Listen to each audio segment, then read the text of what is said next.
The unique Model 10 is a defensive pistol derived from the Browning Model 1906 and also called Modèle Classique. It's the first model to bear this brand name. Manufactured by the MAPF, Manufacture d'Armes de Pyrénées Françaises, during the interwar period, it fires the 25 auto. This range of pocket guns also includes the 11, 12, 13, and 14 models. There are two main versions, one with a standard barrel, 55mm, and another rare one with a long barrel, 84mm. By playing on minor mechanical modifications, the unique 11 and 12, equipped with a safety pedal, are marketed.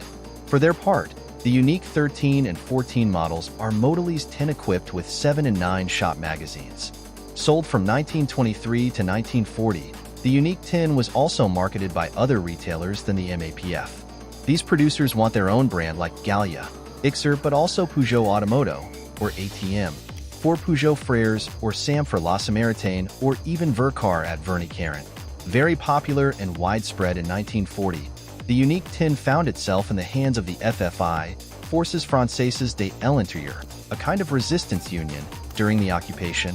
From 1923 to 1939, the various models were numbered in a simple progression from Model 10, the first, in spite of the advanced number, to Model 21, and all were simple blowback pistols more or less based on the Browning 1906 design. After 1945, the notation became more involved, and not all models are called unique.